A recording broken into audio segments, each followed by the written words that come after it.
Mineral based industry second classification है हमारा industries का। इससे पहले हमने एग्रो बेस्ड इंडस्ट्री के बारे में पढ़ा सब कुछ। अब दूसरा क्लासिफिकेशन है मिनरल बेस्ड इंडस्ट्री। सारी की सारी इंडस्ट्रीज जिसके अंदर मिनरल्स को यूज करके किसी रॉ मटेरियल से फिनिश प्रोडक्ट को प्रोड्यूस किया जा रहा है, वो इस इंडस्ट्रीज के अंदर हम पढ़ने जा रहे हैं।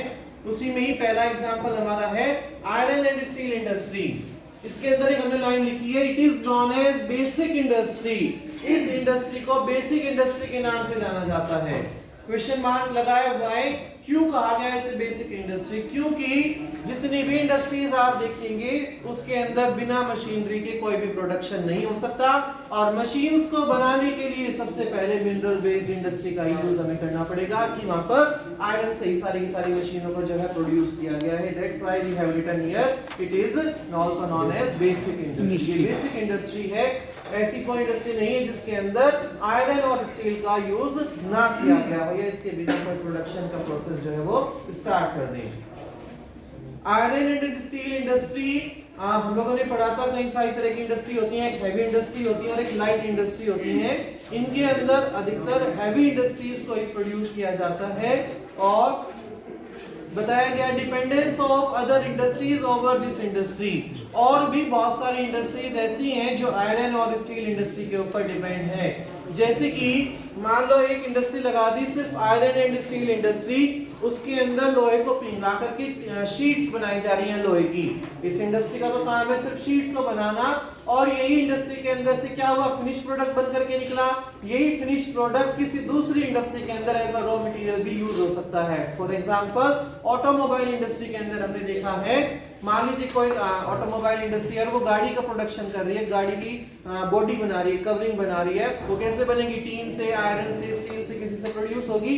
तो इस इंडस्ट्री का तो क्या हुआ, फिनिश प्रोडक्ट हुआ, और इसी इंडस्ट्री का फिनिश प्रोडक्ट दूसरी इंडस्ट्री के अंदर जाकर के रॉ मटेरियल यूज हो सकता है। इसीलिए कहा गया dependence of other industries over this industry. इस इंडस्ट्री के ऊपर और भी बहुत सारी इंडस्ट्रीज जो है निर्भर करती हैं।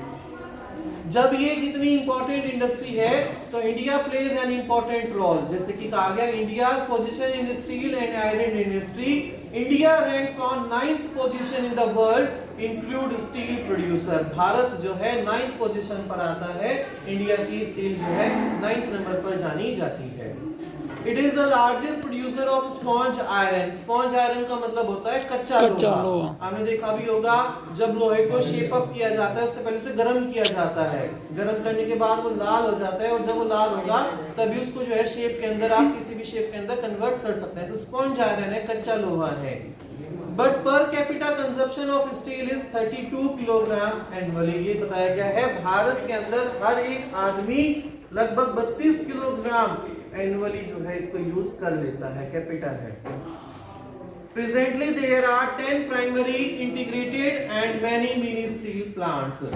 अब दो तरीके से हम इंडस्ट्रीज पढ़ेंगे आयरन एंड स्टील में भी। कुछ तो जो छोटे लेवल पर प्रोडक्शन करती हैं, और कुछ जो है लार्ज स्केल पर प्रोडक्शन करती हैं। जो स्मॉल स्केल पर इंडस्ट्रीज लगी हैं उन्हें कहा जाता है मिनी स्टील प्लांट, और जो लार्ज स्केल पर प्रोडक्शन कर रही है उन्हें कहा जाता है इंटीग्रेटेड स्टील प्लांट्स। कुछ एग्जांपल मैं आपको इंटीग्रेटेड स्टील प्लांट्स के बता दूं, जैसे कि TISCO, Tata iron and steel company is an example of integrated steel plant. इसके बाद आता है SAIL, steel authority India limited. ये भी एक जो है भारत की ही स्टील प्रोड्यूसिंग कंट्री है। और आपने देखा हो आजादी के बाद भारत के अंदर 9 कंपनियों को चुना गया था, उन्हें नवरत्न के नाम से भी जाना जाता है। और इन कंपनियों के नाम अधिकतर सेम से हैं, जैसे सेल हुआ, गेल हुआ, GAIL gas authority of India limited, RailTel भी है, रेल भी है। इस तरीके से ही अलग अलग फील्ड के अंदर इन इंडस्ट्रीज का जो है चुनाव किया गया, और इन्हें भी भारत के नवरत्न कहा जाता है कि ये भारत की नवरत्न है, जो बहुत ही इंपॉर्टेंट इंडस्ट्रीज के अंदर इनका नाम आता है। और इस तरह की इंडस्ट्रीज लार्ज स्केल के अंदर ही जो है एस्टेब्लिश की जाती हैं। आयरन से आयरन ओर बनाने का प्रोसेस इन इंडस्ट्रीज के अंदर कंप्लीट किया जाता है। हमें ये भी बताया गया है कि जो ये industries iron and steel industry है भारत के अंदर, सबसे ज्यादा छोटा नागपुर एरिया के अंदर लगी।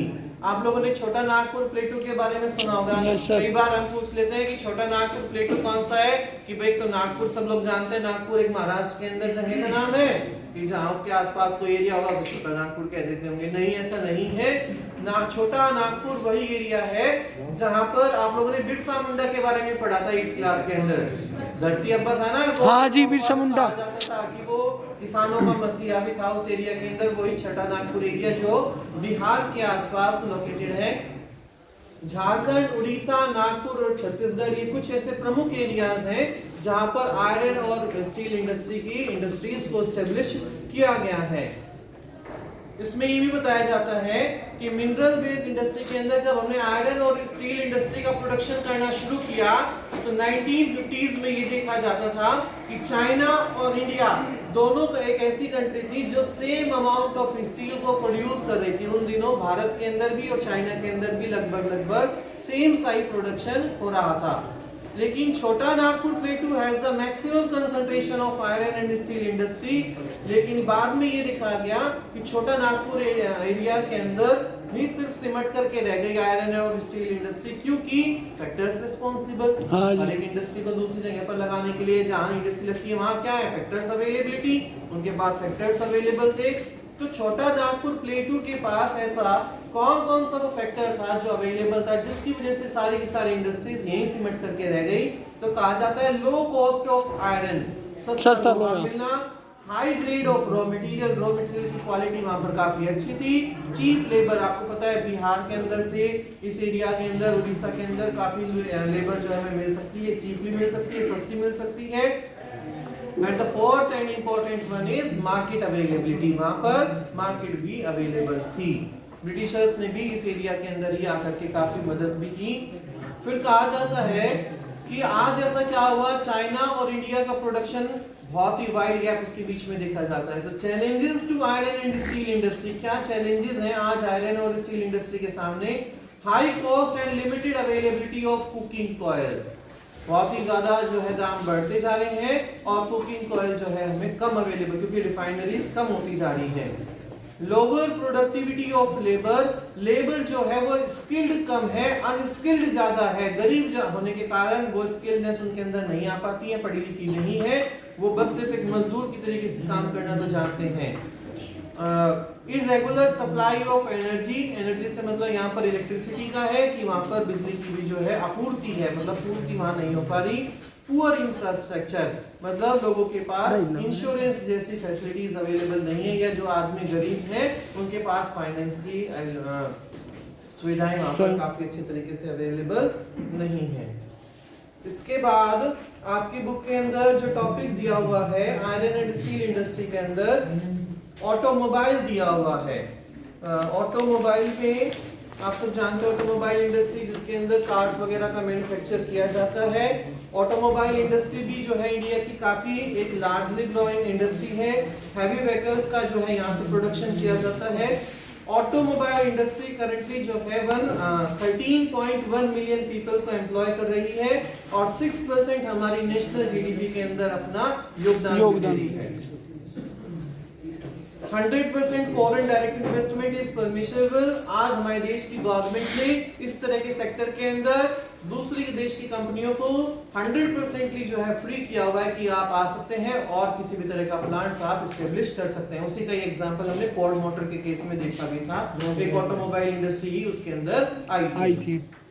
और at present there are 15 manufacturer of passenger cars and multi utility vehicles, और 15 कंपनियां ऐसी हैं जो पैसेंजर कार्स की जो है मैन्युफैक्चरिंग कर रही हैं।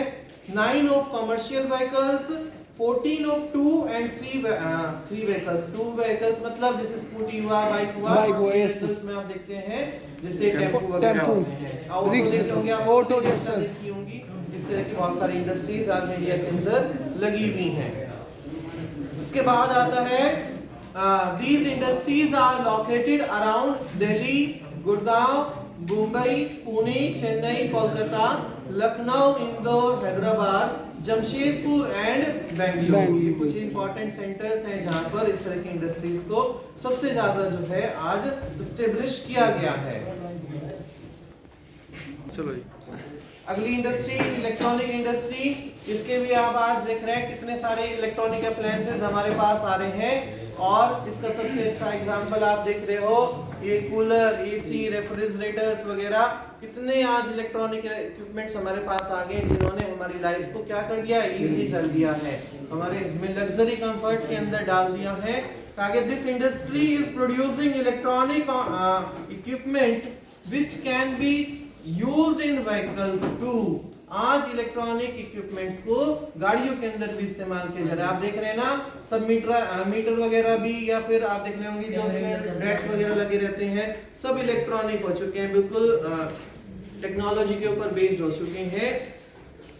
Bangalore is the largest sector of electronic goods producer. Bangalore एक अकेला ऐसा largest sector है जहां से इलेक्ट्रॉनिक इक्विपमेंट सबसे ज्यादा निकल कर के आ रहे हैं।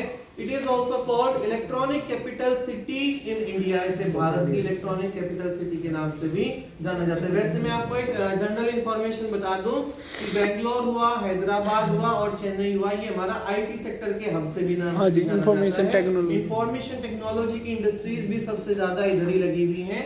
इसीलिए आप लोगों ने देखा भी होगा, जब कोई बच्चे इंजीनियरिंग वगैरह कर करके कॉलेज से निकलते हैं ना, तो कैंपस में ही कुछ कंपनियां आ जाती हैं, प्लेसमेंट कर लेती हैं, बच्चों को सिलेक्ट कर लेती हैं और उनकी सबसे पहले जॉब उसी एरिया के अंदर लगती है। साउथ डायरेक्शन में बेंगलोर में बहुत ज्यादा लगती हैं, हैदराबाद के अंदर, क्योंकि इस तरह की इंडस्ट्रीज के जो है ये पूरा हब बन चुका है सेंटर, उधर इसी तरह की इंडस्ट्री सबसे ज्यादा ग्रो होती जा रही है। सो अगला जो टॉपिक है इलेक्ट्रॉनिक इंडस्ट्री के अंदर वही है इंपॉर्टेंस ऑफ आईटी इंडस्ट्री या सॉफ्टवेयर इंडस्ट्री जिसे हम कह सकते हैं। So presently in India, India is one of the largest software industry in the world. Bharat के अंदर एक काफी अहम हिस्सा आईटी इंडस्ट्री जो है प्ले कर रही है और वर्ल्ड के अंदर इंडिया के ही इंजीनियर्स की डिमांड है। आपको पता होगा हमारे देश से इंडिया के जो मतलब पढ़े लिखे से जो इंजीनियर जो बन जाते हैं ना अच्छे खासे, उन्हें जो है एमएनसीज आती हैं भारत के अंदर और अच्छे अच्छे पैकेजेस लेकर के अट्रैक्ट करके और अपने देशों के अंदर ले जाती हैं। आज आप देखो यूएस जैसे संसद भवन में हमारे भारत के इंजीनियर्स काम कर रहे हैं। आप लोग आए दिन न्यूज सुनते होंगे, भारत का पहला मूल निवासी वहां का ये बन गया, वहां का ये बन गया। सो आईटी सेक्टर ने हमारी इंडिया की जो है काफी पहचान को बढ़ाया है और इसी की वजह से हम लोगों ने पिछले चैप्टर्स में भी देखा था कि आईटी सेक्टर के आ जाने से मोड ऑफ ट्रांसपोर्ट भी कितना इजी हो गया था ना। यस सर, कम्युनिकेशन के साथ हो गया था। उसमें स्टोरी भी पढ़ी थी कि कोई लंदन से एक आदमी मैगजीन पब्लिश कराना चाहते, तो आईटी सेक्टर ने हर एक इंडस्ट्रीज के अंदर इसी तरीके से अपना जो है परचम लहरा रखा है। काफी इंपॉर्टेंस उसकी हमारी सभी तरह की इंडस्ट्रीज के अंदर शो भी की गई है। A large part of India export of their software industry, और आज अगर इंडिया के अंदर से बहुत सारी चीजें एक्सपोर्ट हो रही हैं तो उसमें से लार्ज प्रोपोर्शन में आईटी सेक्टर के इक्विपमेंट्स को ही एक्सपोर्ट किया जा रहा है। The government has set up 46 software technology park. Bharat की सरकार ने खुद 46 सॉफ्टवेयर टेक्नोलॉजी पार्क्स को इंडिया के अंदर एस्टेब्लिश किए हैं। This industry provide employment to millions of people and especially women also. दो ही सेक्टर ऐसे हैं कि टीचिंग के अंदर सबसे ज्यादा आपको वुमेन्स मिल सकती हैं, या फिर दूसरा जो सेक्टर है वो इंफॉर्मेशन टेक्नोलॉजी का सेक्टर है कि उसके अंदर भी आपको वुमेन्स का इन्वॉल्वमेंट सबसे ज्यादा देखा जाएगा। वरना अगर आयरन इंडस्ट्री देख लो, ऑटोमोबाइल इंडस्ट्री देख लो, शुगर इंडस्ट्री देख लो, इनके अंदर वुमेन एम्पावरमेंट इतना नहीं मिलेगा आपको, वुमेन्स इतनी ज्यादा जॉब करती भी नहीं मिलेंगी।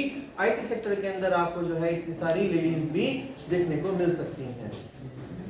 So last topic of our chapter is pollution. इतनी सारी इंडस्ट्रीज भारत के अंदर लग गई कि भारत की जमीन लगभग खोखली सी हो गई। इतना पॉल्यूशन भारत के अंदर इन इंडस्ट्रीज ने फैलाया है कि आदमी का जीना जो है दुर्भर हो गया है। तो बहुत सारे पॉल्यूशन के बारे में आप लोग बचपन से पढ़ते आ रहे हैं, air pollution, water pollution, noise pollution, ये पॉल्यूशन पढ़ रहे कि नहीं पढ़ रहे? एयर पॉल्यूशन बताएं क्या होता है? हवा को प्रदूषित कर देना।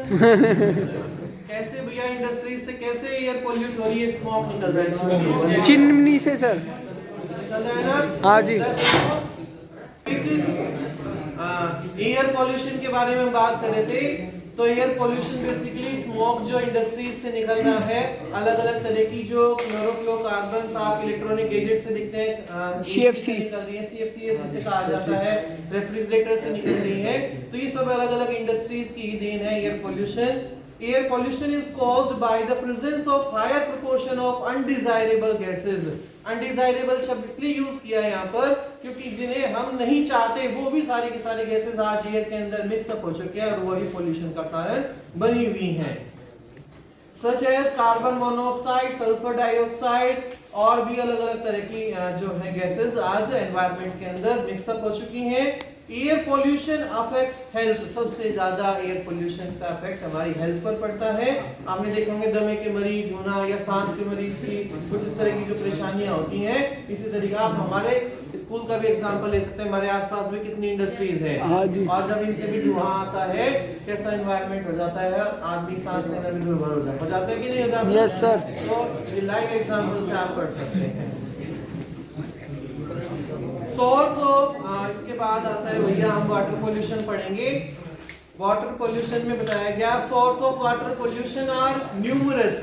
बहुत सारे ऐसी चीजें हैं जिससे भी वाटर पोल्यूशन होता है, लेकिन अगर हम इंडस्ट्रीज के बारे में पढ़े तो आज सारी इंडस्ट्रीज की कमियां देख लेते हैं। इंडस्ट्रीज ने ही वाटर पोल्यूशन कर दिया है। पानी छोड़ दिया। One is industrialist effluents that are discharged into rivers। आपने देखा होगा जिस इंडस्ट्री के अंदर स्पाइनिंग का काम किया जाता है, डाइंग का काम किया जाता है, जितना रंगाई का काम धागों ने रंग चढ़ाया अपने ऊपर चढ़ गया, बाकी का सारा जो केमिकल टॉक्सिक वेस्ट है पाइप के माध्यम से नहरों से जोड़ दिया जाता है और सबसे ज्यादा वाटर पोल्यूशन का कारण ये इंडस्ट्रीज ही बनी हुई है। इसके बाद नॉइज पोल्यूशन, लाइव एग्जांपल तो भी आपने क्लास के अंदर देखा ही था। इसके अलावा अगर आप एक बार सड़क पर निकल जाओ तो आपको देखने को मिलेगा कितने मोटर व्हीकल्स आज ऐसे हॉर्न्स को यूज कर रहे हैं जिससे कितनी वाइब्रेशंस क्रिएट होती हैं। डीजे आप लोग अगर देखते हो इनकी बीट से भी कितने ज्यादा वाइब्रेशन जो है निकलती है, ये भी सब आज नॉइज पोल्यूशन का ही कारण बने हैं। और due to noise pollution hearing impairment increases heartbeat, blood pressure and other psychological effects। बहुत सारी ऐसी परेशानियां हैं जो नॉइज पोल्यूशन की वजह से भी जन्म लेती है, जैसे हार्ट बीट बढ़ जाना, ब्लड प्रेशर का बढ़ जाना, या फिर आप देख रहे हैं कानों के अंदर डिफेक्ट आ जाना, हार्ट मतलब हियरिंग इम्पायरमेंट से बोला जाता है, कान के पर्दे पर असर पड़ना। इसके बाद नेक्स्ट आता है थर्मल एंड न्यूक्लियर। ये आप लोगों के लिए बड़ा न्यू है एक तरीके का pollution. Thermal pollution occurs where hot water from factories and thermal plant is drained into rivers and ponds before cooking। जैसे कि अलग अलग तरीके से कूलिंग, वो शब्द कुकिंग था, कूलिंग है ठंडा होने से पहले ही जब गरम जो ये केमिकल्स या फिर गरम जो पानी देखा होगा आप लोगों ने, जो आयरन के सामान बनाए जाते हैं ना, उसको ठंडा करने के लिए दूसरे पानी के अंदर डाल दिया जाता है। इस तरह के पानी वो गैस उठती है सब नालों से नदियों से जोड़ दिया गया और दुनिया भर के क्रीचर्स होते हैं हमारे रिवर्स के अंदर, पॉन्ड्स के अंदर बहुत सारे लिविंग क्रीचर्स होते हैं, सब जो है इससे डैमेज हो जाते हैं, मर जाते हैं। और बहुत सारे एरियाज के अंदर तो लोग इसी को ही क्या करते हैं, यूज भी करते हैं रिवर्स वाटर की वजह से भी, तो वो भी हमारी बॉडी के लिए काफी हार्मफुल जो है साबित हुआ है। Due to this pollution cancer, birth defects and miscarriages are seen. और इस तरह के पॉल्यूशन की वजह से आपने देखा होगा, अगर हम न्यूक्लियर की बात करें तो हिरोशिमा और नागासाकी के ऊपर आज से कितने सालों पहले देखो बॉम्ब गिरे थे और आज तक भी उनकी मिट्टी के अंदर कुछ इस तरह के रासायनिक पदार्थ पाए जा रहे हैं जिसकी वजह से वहां पर जो बच्चे जन्म लेते हैं जन्म से ही कुछ ना कुछ उनकी बॉडी में डिफॉर्मिटीज पाई जा रही है। Yes sir. तो आने वाले समय में ये थर्मल एंड न्यूक्लियर जो पोल्यूशन है वो इसी तरह के ही रिजल्ट को हमें शो करेगा और शो कर भी रहा है। कैंसर बढ़ रहा है, बर्थ डिफेक्ट बच्चों के अंदर पैदा होने से पहले ही उनके अंदर कमियां आनी शुरू हो जाती हैं और मिसकैरेजेस मतलब किसी का ही जो है गर्भपात हो जाना या फिर मिसकैरेजेस का मतलब ये आप लोग और ज्यादा पढ़ सकते हैं। Yes sir. आ गया कंट्रोल ऑफ एनवायरमेंटल डिग्रेडेशन। हमें पता है एनवायरमेंट हमारे लिए कितना इंपॉर्टेंट है, तो उसे हमें बचाना भी बहुत जरूरी है। कुछ पॉइंट्स हमारी गवर्नमेंट ने डिस्क्राइब किए कि आप किस तरीके से इन सब चीजों को जो है बचा सकते हैं। यूज ऑफ रिसाइकल वाटर, आप ज्यादा से ज्यादा पानी को जो है रिसाइकिल करिए, ग्रीन वाटर हार्वेस्टिंग करिए, प्रॉपर वाटर ट्रीटमेंट, कंट्रोल करेंगे एयर पोल्यूशन को और नॉइज पोल्यूशन को।